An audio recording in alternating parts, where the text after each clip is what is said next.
In today's video, I'm going to teach you how to efficiently navigate and create with Miro, the visual workspace for innovation. Let's get started by accessing the Miro platform.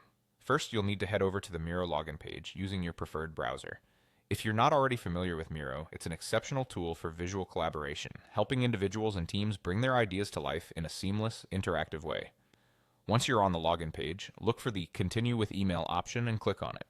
This step is straightforward but crucial. It's how you'll gain access to your workspace where all the magic happens. After logging in, you'll be greeted with your Miro dashboard.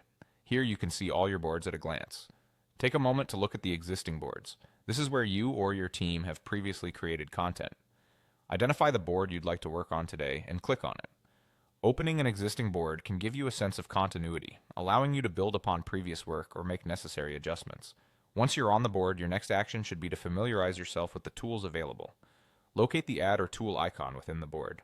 By clicking on this icon, you can expand your capabilities on the board, introducing new elements that can aid in your creative process. This is particularly helpful when you're looking to visualize ideas or outline a project plan. Next, let's dive into creating a mind map.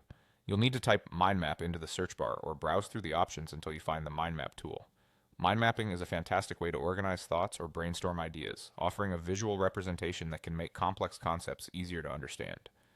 Once you've chosen the mind map tool, it's time to input your details.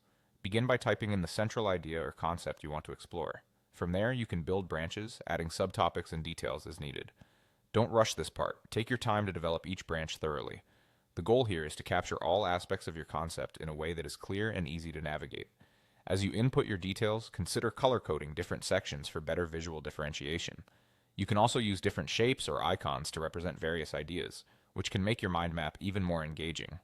Remember, a well-structured mind map is not only informative, but also a powerful tool for sharing ideas with others. By following these steps, you'll be well on your way to mastering Miro, enhancing your collaborative efforts, and organizing your projects effectively. Thank you for joining me today, and I hope this guide empowers you to use Miro to its fullest potential.